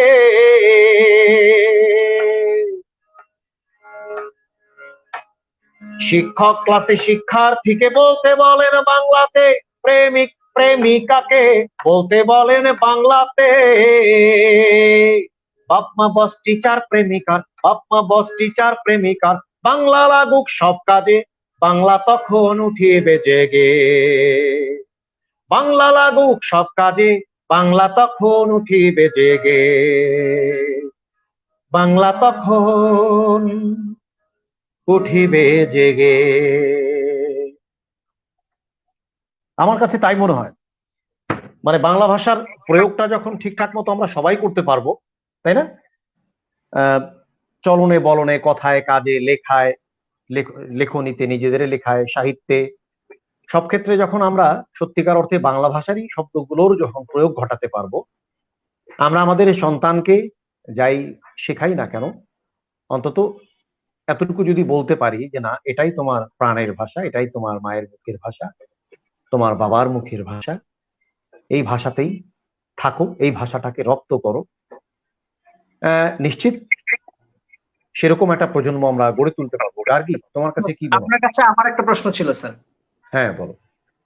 প্রশ্নটি হচ্ছে স্যার, আপনি লেখালেখির প্রতি, আপনার তো দীর্ঘদিন সাংবাদিকতা করেছেন, বাট সাহিত্য রচনা বা এই বিষয়ে গল্প, উপন্যাস, প্রবন্ধ, এই বিষয়টা আপনাকে কিভাবে টানে? আপনি কি কখনো চিন্তা করেছেন লিখবেন, বা লেখা কি অলরেডি আছে কিনা, আমরা কি কোনো বই পাবো কিনা? আপনার দর্শনটা কি স্যার এই বিষয়ে? আমি খুব ক্ষুদ্র একজন সঙ্গীত কর্মী, একজন সাহিত্যের ছাত্র, ঠিক আছে, কিন্তু ওই জাহাঙ্গীরনগর ভার্সিটিতে বাংলা সাহিত্যের, ধরো আমরা 45 জন, আমাদের ক্লাসে 45 জন স্টুডেন্ট, 45 জন ছাত্র শিক্ষার্থী ছিলাম, তার মধ্যে ধরো ওই 43তম অবস্থান ছিল আমার। খুব মেধাবী ছিলাম, হ্যাঁ। তো আর তবে এটা ঠিক যে আমি বাংলা সাহিত্যের ভীষণ অনুরাগী। লেখালেখি তো যেহেতু সাংবাদিকতা করেছি দীর্ঘদিন, আমি বাংলা মনে প্রাণে চেষ্টা করি পরিশুদ্ধভাবে লেখার, বলার, বোঝার, এবং আমি এতটুকু দ্ব্যর্থহীন ভাষায় তোমাকে আমি বলতে পারি যে বাংলাটা আমি জানি, মানে জানি, কিছুটা হলে জানি বাংলা। আর তুমি যেটা বললে যে আর এই কিছুটা হলেও জানি বলে লেখালেখি, তো আমি যা করছি সেটাও তো একটা লেখালেখির অংশ। মানে আমি গান লিখি, হ্যাঁ, আমি সাংবাদিকতার সূত্রে দীর্ঘদিন বিভিন্ন বিষয় নিয়ে আমি লেখালেখি করেছি। আর বিশেষ করে নারী শিশু নারী শিশু বিষয়ে আমার লেখালেখিগুলো অনেক বেশি আছে। সেই লেখাগুলো নিয়ে একসময় বই তৈরি করার মতো পরিকল্পনাও করা হচ্ছিল, কিন্তু সেই বই পুস্তক আকারে আসলে সেটা আসলে বাতাসে আসেনি, চোখে জনসম্মুখে আসেনি, এটা ঠিক। তবে তোমার প্রশ্নের উত্তরে বলি যে আমি ওই প্রক্রিয়ার মধ্যে আছি, যেহেতু গান নিয়ে লেখালেখি করি, গান লিখি এবং গান নিয়ে লেখা করি, গান লেখালেখি করি, গান নিয়ে গবেষণা করি, সেই বিষয়গুলো নিয়ে ভাবনার মধ্যে আছি, এবং আশা করছি বই তোমরা পাবে। আমার প্রসঙ্গবাদ, আপনাকে একটা স্যার সুসংবাদ বা সুখবর দেওয়ার আছে স্যার। বলো স্যার। সেটা হচ্ছে যে আমাদের ইস্টার্ন ইউনিভার্সিটির আতিকুর রহমান শুভ, তানবীর মাহাতাব আলিফ, তারপর স্যার নিত্যন চক্রবর্তী সহ আমরা কজন মিলে স্যার এবার একটি কবিতার বই স্যার আমাদের আসছে এই বই মেলায় স্যার। বাহ এটি বাহ বাহ বাহ বাহ। সেখানে স্যার আমার একটা তালি দাও, তালি দাও, সবাই তালি দাও। কই সিনথিয়া, তালি দিচ্ছ না কেন? ইনশাআল্লাহ হ্যাঁ, আগামী ভালো খবর। তোমাদের কয়জনের কবিতার বই আসছে? স্যার আমরা 5 জন লিখেছি স্যার। আমার 10টি কবিতা আছে স্যার সেখানে। আমরা সবাই 10টি করে কবিতা লিখেছি। তো ইনশাআল্লাহ বাপরে স্যার বাপ। ভালো কিছু হয়তো উপহার দিব ইনশাআল্লাহ স্যার। বাহ, দারুণ ব্যাপার। আমিও জীবনে হয়তো গোটা 20-30 কবিতা লিখেছি, তবে সেগুলো নিয়ে যে বই করার কথা ভাবিনি কোনোদিন। তোমার এই ভাবনা থেকে সাহস পেলাম। দারুণ, তোমাদের এই উদ্যোগ সফল হোক, তোমাদের বইয়ের জন্য শুভ কামনা থাকলো। গার্গী, জি স্যার। গার্গী তোমার ভাষা ভাবনা, বাংলা ভাষায় কতটুকু দায়িত্ব চাই, বাংলা ভাষা নিয়ে তোমার পরিকল্পনা, তোমার চিন্তা কি বাংলা ভাষার জন্য? স্যার আমি একটু মানে পুরোনো দিকে যাই। আমি না মানে ছোটবেলায় আমার বাবা মার মুখে শোনা, আমি খুব দেরিতে কথা বলি। আমার পুরো নাম হচ্ছে গার্গী চ্যাটার্জি কথা। কথা না বলতে পারার কারণে আমার নাম রাখা হয় কথা। কিন্তু আচ্ছা। পরবর্তীতে হয় কি যে হচ্ছে আমার মানে কথা বলাটা বেশি হয়, মানে আমার স্বভাবে আমি একটু বেশি কথা বলি স্বভাবত। একটু থামো, একটু তোমাকে থামাই, তুমি পরে কথা বলো আবার। সাদ্দাম হোসেন, হ্যাঁ, জন্মসূত্রে যারা বাংলাদেশী, সাদ্দাম হোসেন লিখছে, কারণ কই সাদ্দামের লেখাটা গেল কই? আচ্ছা, জন্মসূত্রে যারা বাংলাদেশী তারা বাংলা বলতে পারে ভালো মতো। আচ্ছা, ঠিক তেমনি যারা জন্মসূত্রে ইংরেজি জন্মসূত্রে ইংরেজি ভাষাভাষী, তাদের চেয়ে ভালো ইংরেজি আমরা কোনোদিনও বলতে পারবো না। মাতৃভাষার সুস্থ চর্চা সমুন্নত রেখে দুর্বলতার জায়গায় জোর দেওয়া বেশি জরুরি। খুব ভালো একটা কথা বলেছে সাদ্দাম, অসংখ্য ধন্যবাদ আপনাকে। গার্গী, তোমার কথা শুনে আসি, চলো তোমার কথা বলো। না, তোমার এই পয়েন্টটা আমার খুব ভালো লাগলো যে তোমার কথা শুরু হয়েছে দেরিতে, আর তুমি যেন কথা বলতে পারো সেই এক বুক আশা নিয়ে কিন্তু তোমার বাবা মা তোমার নামের শেষে নামের মূল অংশটা জুড়ে দিয়েছে কথা, তুমি যেন কথা বলতে পারো। তবে আমরা এটাও জানি, এখন আমরা দেখি তোমাকে ইউনিভার্সিটিতে তুমি অনেক কথা বলো এবং কথা খুব ভালো মতো বলতে পারো। হ্যাঁ, শুনি। স্যার যেটা বলছিলাম তো একটা বিষয় কি স্যার, আমি না মানে আমি অত ভালো ইংলিশ বলতে পারি না, ইংরেজিতে আমি অত দক্ষ না স্পিকার হিসাবে। তো সেক্ষেত্রে আমার কাছে যে দক্ষতা যেখানে বা আমার পরিচয় ওই কথা থেকে, কারণ এটা আমার স্কুল থেকেই আমি হচ্ছে বক্তব্য বা বিতর্ক এগুলো মানে কথা থেকেই, মানে ওই যে বলা থেকে ভাষা থেকে বাংলা ভাষা থেকেই আমার এসেছে। যেমন আমি সকালবেলা উঠে শুনতাম আমাদের বাসায় হচ্ছে স্পিকারে, বা তখন আমাদের ক্যাসেট ছিল একটা আর ফিতা দেওয়া হতো। আমার বাবা সকালবেলা গান বাজাতেন, হেমন্তের গান বাজাতেন, তারপর পুরোনো গান বাজাতেন। তো আমি এগুলো শুনতাম, বাংলা গানই, হিন্দি বা অন্যান্য কোনো গান তেমন একটা শোনা হতো না। তো এরপর হয় কি আস্তে আস্তে বই পড়ার একটা অভ্যাস হয়, তো বাংলা বই। তো 7-8 যখন পড়ি তখন হচ্ছে আমি একটু ইংরেজি বই পড়া শুরু করি। তো কিন্তু আমি দেখতাম কি আমার কেন যেন একটু পুরোনো বইগুলো পড়তে ভাল লাগে, শরৎচন্দ্রের বই, বঙ্কিমচন্দ্রের বই। অনেকে বলে যে বঙ্কিম চন্দ্র অনেক কঠিন বাংলার ব্যবহার করেন, কিন্তু আমার কাছে তেমন একটা কঠিন লাগতো না, আমি পড়তাম। তো পড়তে পড়তে দেখলাম কি যে আমার জন্য আসলে বাংলা ভাষাটা অনেকটা যায়, এবং আমি আসলে এটা বলতে হয় না যে অনেকে বলে যে ও আচ্ছা ও ইংরেজি বলতে পারে না, এটা হয়তো দুর্বলতা, কিন্তু আমি যে বাংলা বলতে পারি এটা আমার কাছে আমার সফলতা বলে মনে হয়, যে না আমি ভালোভাবে বাংলা বলতে পারি এবং আমি বাংলা ভাষাকে ভালোবাসি, আমি আমার ভাষাকে ধারণ করতে পারি, এতটুকু। ঠিক তাই, খুব সুন্দর। ইংরেজি বলতে পারি না সেটা দুর্বলতা হতে পারে, কিন্তু বাংলাটা আমি কি ঠিক মতো বলতে পারি? রাগিব, তোমার কাছে কি মনে হয়? স্যার তাহলে বাংলাটা আসলে কে কতটুকু বাংলা বলতে পারে, বা অনেক সময় দেখি স্যার এই 21শে ফেব্রুয়ারি আসলে অনেকে স্যার বিভিন্ন জায়গায় 1 মিনিট বাংলায় শুদ্ধভাবে কথা বলা এরকম অনেক প্রতিযোগিতার আয়োজন করে। আসলে এইভাবে আমি স্যার বিশ্লেষণ করি না। আমি তো একটু আগেও বলেছি যে একজন মানুষ ইংরেজি শব্দ ব্যবহার করতেই পারে, এটা খুব স্বাভাবিক। আজকে আমার একজন বন্ধু স্যার, সে যদি ফ্রেঞ্চ ভাষা সে ভালো জানে, সে বাংলার পাশাপাশি মাঝে মাঝে ফ্রেঞ্চ ল্যাঙ্গুয়েজ ব্যবহার করতে পারে, এটা কোনো সমস্যা নেই। তবে স্যার সচেতন ভাবে যারা বাংলাকে পিছনে রেখে ইংরেজির চর্চাটা বেশি করছে স্যার, তাদেরকে নিয়ে আমি স্যার বলবো যে তারা আসলে বাংলাকে ভালোবাসে না এবং বাংলা আসলে তারা জানেই না। তারা স্যার জানে না, কিন্তু বাকিরা যারা অবচেতন মনে বাংলা বলে, ইংরেজি বলে মাঝে মাঝে, তারা স্যার অবশ্যই বাংলাকে ভালোবাসে আমি মনে করি। অনেকে স্যার সবাইকে একসাথে স্টিগমাটাইজ করে ফেলে। আমি আসলে সবাইকে একভাবে বলতে চাই না স্যার। আমি এখনো বিশ্বাস করি বাংলাদেশের বেশিরভাগ মানুষই এখনো বাংলা চর্চা পছন্দ করে এবং তারা বাংলা চর্চা করতে চায়। তারা শুধু প্রাতিষ্ঠানিকভাবে বা হচ্ছে ওপর থেকে যাতে বাংলাটাকে অনেক বেশি প্রায়োরিটি দেওয়া হয় সেই জায়গাটির জন্য অপেক্ষা করছে স্যার। আসলে প্রত্যেকটা মানুষ, আমরা অনেক সময় স্যার মুখে মুখে বলে ফেলি আমাদের সবাইকে সচেতন হতে হবে, রাস্তাঘাটে চিপস ফেলা যাবে না, এইভাবে কিন্তু স্যার আপনার মানুষকে কিন্তু প্রত্যেককে কিন্তু আপনি সচেতন করতে পারবেন না। এইগুলো কথা হচ্ছে বলার জন্য বলা, আপনি একটু আগে স্যার বলেছেন বলার জন্য বলা। আসলে এইভাবে আমরা সুন্দরভাবে হয়তো কথা বলতে পারি, মানুষ শুনলে হয়তো পছন্দ করবে, বাট আসলে এইভাবে কিন্তু একটা সমস্যার সমাধান কখনো হবে না স্যার। প্রত্যেকটা মানুষই তো জানে রাস্তায় চিপস ফেলা যাবে না, সিগারেটটা খেয়ে সিগারেটের অবশিষ্ট অংশ রাস্তায় ফেলে দেওয়া যাবে না, কিন্তু সবাই কি তা করে স্যার? করে না। তার মানে আপনাকে এই সবার উপরে ছেড়ে দিলে কিন্তু আগামী 500 বছর এই সমস্যার সমাধান হবে না।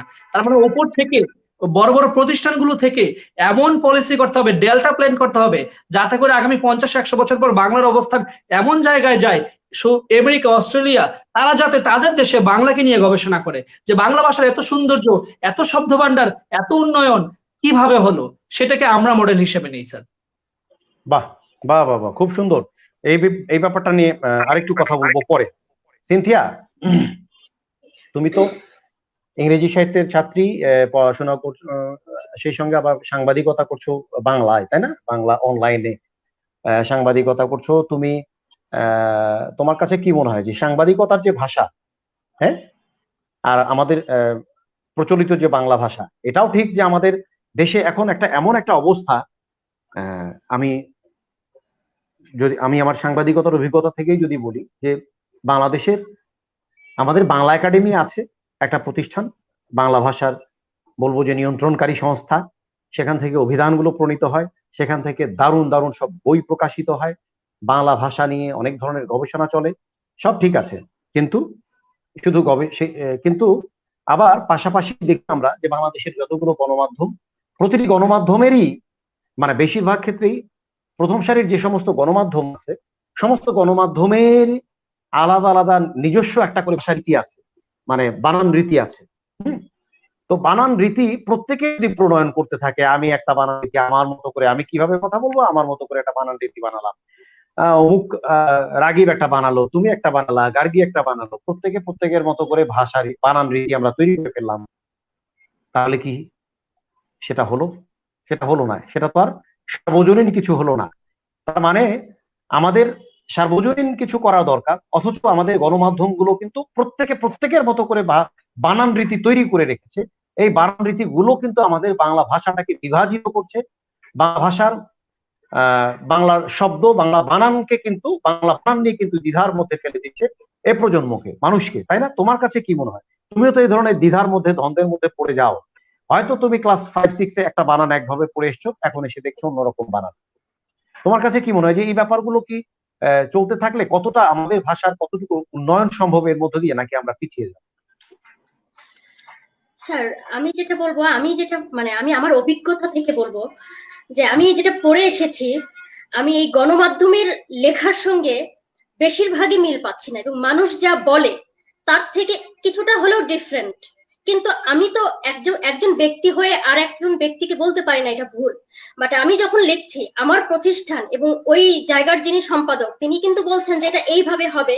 আবার আমাদের এখন শর্টকাট ওয়ে হয়ে গেছে, সেটা হচ্ছে গুগল ট্রান্সলেট। মানে ওইখানে আমি শব্দটা দিলেই বুঝতে পারছি ওটা আমাকে কি সাজেস্ট করছে।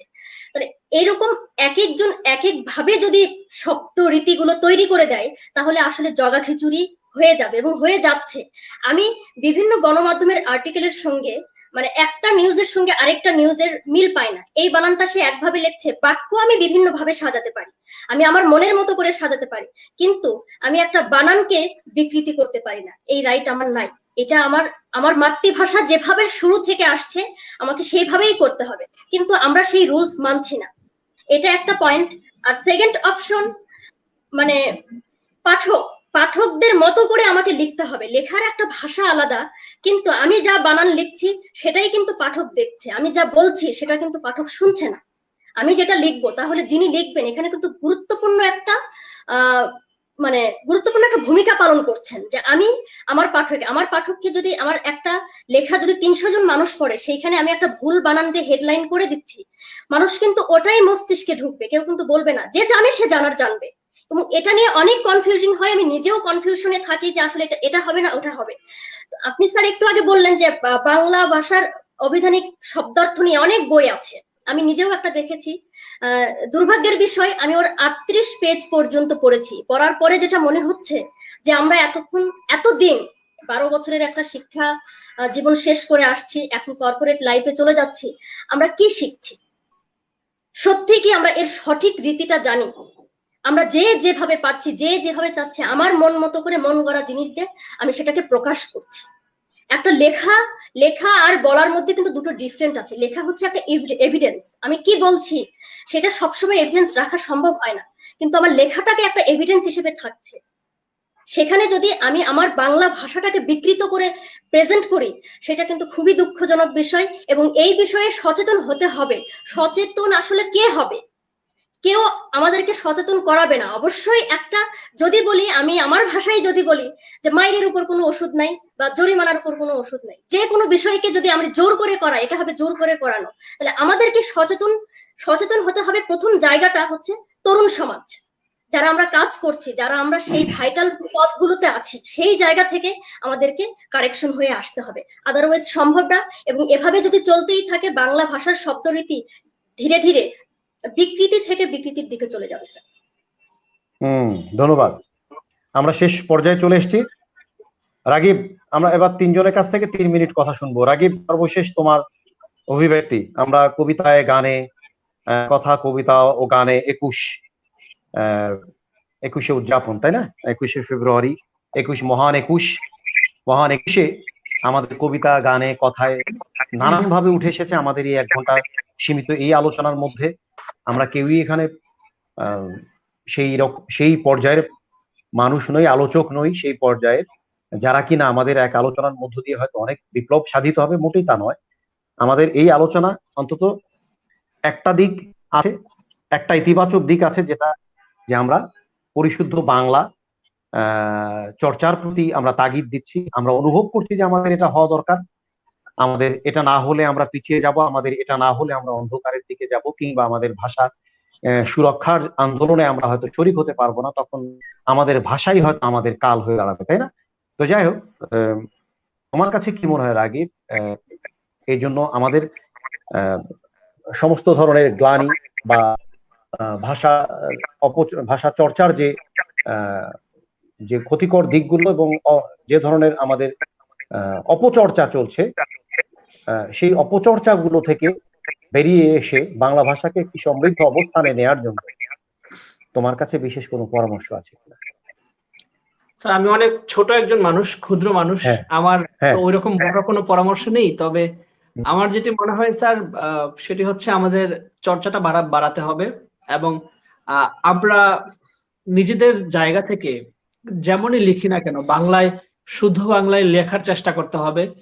কবিতা লেখা হতে পারে, গল্প, প্রবন্ধ, উপন্যাস, এগুলোর মাধ্যমে আমরা চর্চাটা বাড়াতে পারি। আর হচ্ছে আরেকটি বিষয়, সেটি হচ্ছে আমরা যেটা করি, আমরা যখন বই মেলায় যাই বা হচ্ছে যখন সাহিত্য পড়ার ব্যাপারে আমরা একটা জিনিস চিন্তা করি যে যারা বিখ্যাত লেখক শুধু তাদের লেখাটাই পড়তে হবে, এটা আসলে উচিত না।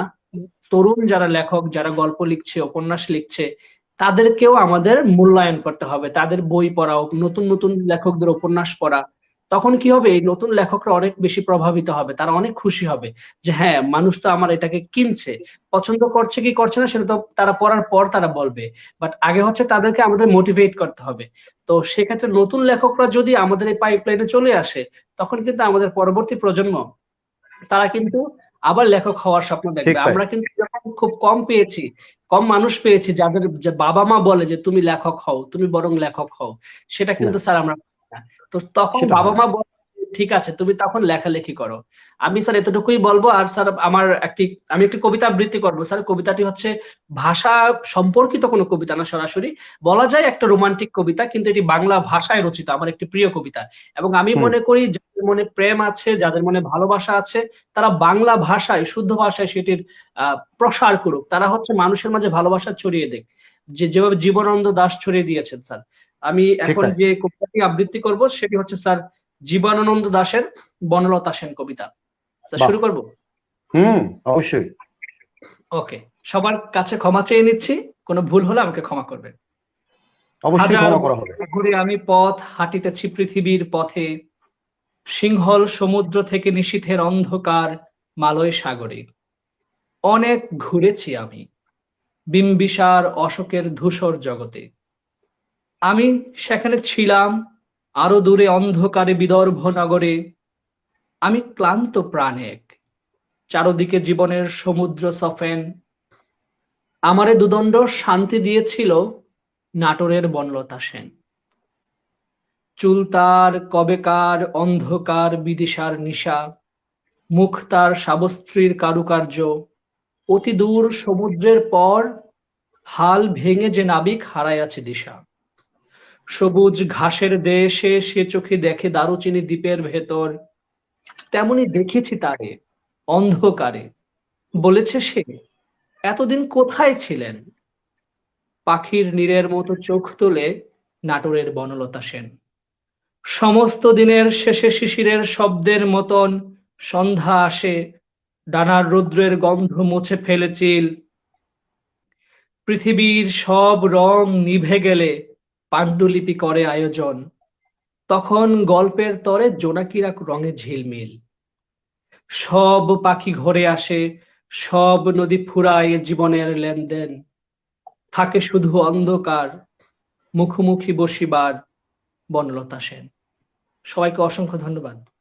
বাহ বাহ, মুখোমুখি বসিবার বনলতা সেন।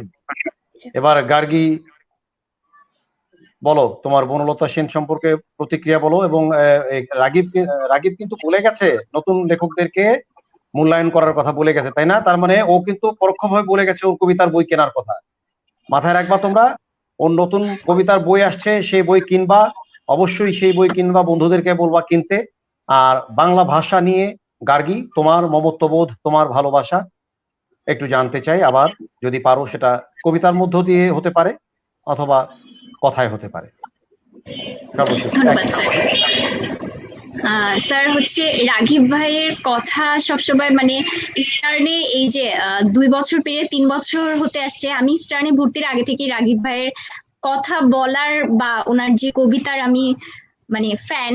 এখানেও হচ্ছে ইংলিশ চলে আসলো স্যার, তো অবশ্যই বই কিনবো, কারণ হচ্ছে এখানে যারা হচ্ছে লেখক তারা সবাই আমার অত্যন্ত প্রিয় মানুষ, কারণ হচ্ছে স্টার্নে আসার পর আমার পরিবার এরা, তো সেক্ষেত্রে অবশ্যই একটা কপি কিনবো।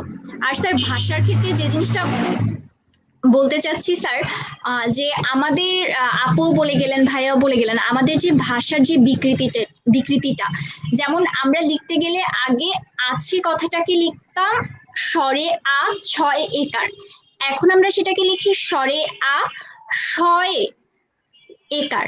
তো এরকম ভাবে আমাদের আস্তে আস্তে লেখা এবং বলায় ভাষার অনেক বিকৃতি হচ্ছে।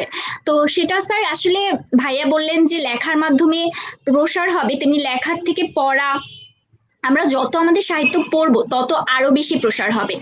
আর সব থেকে বড় কথা হচ্ছে স্যার, আমরা শুধুমাত্র 21শে ফেব্রুয়ারি না, মাঝে একটা কমেন্টে দেখলাম যে শুধুমাত্র 21শে ফেব্রুয়ারির দিন হয়তো আমরা ভাষা নিয়ে ভাবি বা ভাষার কথা চিন্তা করি, কিন্তু স্যার তা না। আমরা অনেক ক্ষেত্রে দেখি যে অনেকেই কিন্তু স্যার যে ভাষা নিয়ে যে ভাই একটু আগে বললেন শুদ্ধ উচ্চারণ নিয়ে, যেটা আমার পরিচিতই কিছু সংগঠন আছে যারা শুদ্ধ উচ্চারণ নিয়ে মানে হচ্ছে ভাষা সংসদ গঠন করে, ভাষা নিয়ে কাজ করে। এছাড়া বছরের সারা বছর সেগুলোর সাথে আস্তে আস্তে যুক্ত হলে স্যার, যেমন আমি ঢাকা ভার্সিটির স্যার হচ্ছে টিএসসির ওখানে দেখি তারা ভাষার জন্য বিভিন্ন মানে বাংলা ভাষার জন্য বিভিন্ন ধরনের সেমিনার করেন। যেমন হচ্ছে আব্দুল্লাহ আবু সাইদ স্যারের একটা আছে, খামখেয়ালি সভা একটা আছে, ওখানে রবীন্দ্র চর্চা হয়, সেখানে রবীন্দ্র সঙ্গীত ছাড়াও সাহিত্য চর্চা নিয়ে হয়। আমি নিজেও ওই কর্মশালাটার মধ্যে অংশগ্রহণ করেছি। এছাড়া বিভিন্ন ধরনের এই যে আমাদের ধানমন্ডিতে যে জ্ঞান তাপস স্যারের যে লাইব্রেরিটা আছে, ওখানেও হচ্ছে বিভিন্ন ধরনের কর্মশালা হয়। তারপর এদিকে স্যার আমাদের যে বেঙ্গল বইয়েও রেগুলার বিভিন্ন ধরনের এই যে আমাদের বাংলা ভাষার উচ্চারণ, তারপর হচ্ছে সাহিত্য কর্মশালা, যেগুলো স্যার অংশগ্রহণ করা আস্তে আস্তে আমাদের মধ্যে যে আমাদের ল্যাকিংস গুলো আছে এগুলোকে স্যার হচ্ছে ইমপ্রুভ করতে সহায়তা করবে। আর স্যার সব থেকে বড় কথা হচ্ছে যে স্যার আমাদের এই ভাষা আমরা যেভাবে পেলাম, আমাদের ভাষা শহীদদের প্রতি যে স্যার একটা গভীর মমত্ববোধ এবং স্যার তাদের যে তাদের প্রতি শ্রদ্ধা জ্ঞাপন করে স্যার আজকে আমি এই আমার বক্তব্য স্যার শেষ করতে যাচ্ছি। ধন্যবাদ তোমাকে, অসংখ্য ধন্যবাদ। সিনথিয়া, তুমি 1 মিনিটে তোমার অভিব্যক্তি প্রকাশ করো। বাংলা ভাষার এই যে সবাই মিলে তো তোমরা সত্যিকার অর্থে এটা যে যে পয়েন্ট যে কি বলবো যে কথাগুলো বলা হলো, অনেকগুলো পয়েন্ট চলে আসলো, এবং আমাদের বাংলা ভাষাকে যত্ন করার দায়িত্ব তো আমাদেরই। তোমার কাছে কি মনে হয় যে যত্ন করার জন্য কি করা যেতে পারে? ধন্যবাদ স্যার। যত্ন করার জন্য আমি বলবো শেখার কোনো বিকল্প নেই, চর্চার কোনো বিকল্প নেই। আমাদের বাংলা ভাষার প্রতি, বাংলার প্রতি বাংলা বই পড়ে এবং কবি সাহিত্যিকদের সাহিত্য পড়ে এবং সেটাকে আবার প্রকাশ করতে হবে বাংলা লেখার মাধ্যমে। এর কোনো বিকল্প নেই। আমি মনে করি এই চর্চাটাকে আমাদেরকে ধরে রাখবে, বাংলা ভাষার মমত্ববোধটা আমাদের অন্তরে লালন হয়ে থাকবে। স্যার, সর্বোপরি ভাষা শহীদদের প্রতি অবশ্যই শ্রদ্ধা থাকবে, এবং আজকে যারা উপস্থিত ছিল, যারা আমাদের লাইভটা দেখেছেন, এবং স্যার আপনি সহ সবাইকে আন্তরিকভাবে ধন্যবাদ জানাচ্ছি এবং কৃতজ্ঞতা প্রকাশ করছি। আমি নিজের একটা লেখা একটা কবিতা, যদিও সেটা ভাষা রিলেটেড নয়, যেহেতু গার্গী আপু অনেক চমৎকার কবিতা আবৃত্তি করেছেন, আমি নিজের লেখা একটা ছোট্ট করে পড়ো, ছোট্ট। 1 মিনিট। Thank you. শূন্য দিগন্ত, শূন্য প্রান্ত, গাছপালায় সবুজ ভূমি, তবুও যেন মরুভূমি। উটবিহীন মরুচারী আমি, হেঁটে চলি একা, যদিও সব সবুজ ভূমি। এ প্রান্তের শেষ কেন নাই, কেন বুকটা এত কাদাই? চরণভূমির এ মাটি কেন এত শক্ত পাথরের মতো? একটু কাদামাটি কি আমি কোথায় পাই বলো? প্রতি রাতে আমি কাঁদতে চাই, চিৎকার করে শব্দহীন ভাবে, একান্ত আমার হয়ে। জন্ম কেন হলো আমার এই মাটিতে? আমি চিৎকার করে কাঁদতে চাই শব্দহীন ভাবে, যেন অমানুষের দল আর আমি ঘুমাতে পারি। ধন্যবাদ। বাহ বাহ বাহ। এই অমানুষের দল, বাংলা ভাষাকে নিয়ে যারা এই অমানুষের দল, মানে কি বলবো যে বাংলা ভাষার বিরোধিতাকারীরা, বাংলা ভাষা নিয়ে তো অনেক ধরনেরই চক্রান্ত সারা জীবনই চলেছে। সেই মধ্যযুগেও কিন্তু বাংলা ভাষার বিরোধিতাকারীরা ছিল তখন। আর সে কারণেই মধ্যযুগের কবি আব্দুল হাকিম লিখে গিয়েছিলেন, যে সবে বঙ্গেতে জন্মে হিংসে বঙ্গবাণী, সেসব কাহার জন্ম নির্ণয় ন জানি। দেশি ভাষা বিদ্যা যার মননা জুয়ায়, নিজ দেশ ত্যাগী কেন বিদেশে ন যায়। হ্যাঁ, তো তিনি যারা বাংলা ভাষার প্রতি মমত্ববোধ যাদের নেই, যারা বাংলা ভাষাকে হিংসা করে, বাংলা ভাষার প্রতি যাদের সহানুভূতি নেই, সহমর্মিতা নেই, তাদেরকে তিনি নিজের দেশ ছেড়ে চলে যেতে বলেছেন। আমরা যুগে যুগে কালে কালে তাই দেখে এসেছি। বাংলা ভাষা কখনোই এই সমস্ত চক্রান্তকারীর রোষানলে পড়ে কতই থমকে যায়নি, থেমে যাবে না। আমাদের কথার মধ্যেই, আজকের এই আলোচনার মধ্যেই এসেছে, সত্যিকার অর্থে হয়তো বাংলা আমাদের মহান ভাষা আন্দোলনের ৭০তম বার্ষিকী পদার্পণের এই মুহূর্তে আমরা দেখছি বাংলা ভাষার চর্চা হয়তো অনেক ক্ষেত্রে গতিপথ হয়তো পরিবর্তন হচ্ছে, অনেক ক্ষেত্রে হয়তো বিকৃত পথে আমরা হাঁটছি, অনেক ক্ষেত্রেই অনেক আঁকা বাঁকা চোরা গলির দিকে যাচ্ছে আমাদের বাংলা ভাষা। কিন্তু এটাও ঠিক, আমাদের আসার জায়গা একটাই, যে আমরা এই নতুন প্রজন্ম, আমাদের ইস্টার্ন ইউনিভার্সিটির শিক্ষার্থীরা থেকে শুরু করে এই সময়ের তরুণ প্রজন্ম যারা বিভিন্ন বিশ্ববিদ্যালয়ে পড়াশোনা করছো, তাদের সুষ্ঠু সাবলীল নেতৃত্বে বাংলা ভাষা নিশ্চয়ই জীবিত উঠবে, বাংলা ভাষা জাগবে, জেগে উঠবে নিশ্চিত। হ্যাঁ, সেই প্রত্যাশা করেই, সেই প্রত্যাশা রেখেই আজকে শেষ করছি আমাদের এই আয়োজন, ইস্টার্ন ইউনিভার্সিটি ফেসবুক লাইভের ৭৪তম পর্বের এই আয়োজনে। এতক্ষণ আমাদের সঙ্গে যারা ছিলেন, শিক্ষক শিক্ষার্থী থেকে শুরু করে সারা দেশে আমাদের যত ধরনের শুভানুধ্যায়ী যারা আমাদের সঙ্গে যুক্ত ছিলেন, তাদের প্রত্যেকের প্রতি কৃতজ্ঞতা জানাই তোমাদের ৩ জনের প্রতি। রাগিব, গার্গী এবং সিনথিয়া, তোমাদের জীবন সুন্দর হোক, তোমাদের বাংময় হয়ে উঠুক, বাংলা ভাষা চর্চায় তোমরা মনোনিবেশ করো, যে যে বিভাগ নিয়েই পড়াশোনা করো, যে যে বিষয় নিয়েই পড়াশোনা করো না কেন, তোমাদের মনের মধ্যে, তোমাদের প্রাণের মধ্যে আজীবন বেঁচে থাকুক বাংলা ভাষার প্রতি মমত্ববোধ। সবাই ভালো থাকো, সুস্থ থাকো, সুন্দর থাকো, এবং যে যেখানেই থাকুন না কেন নিরাপদে থাকুন।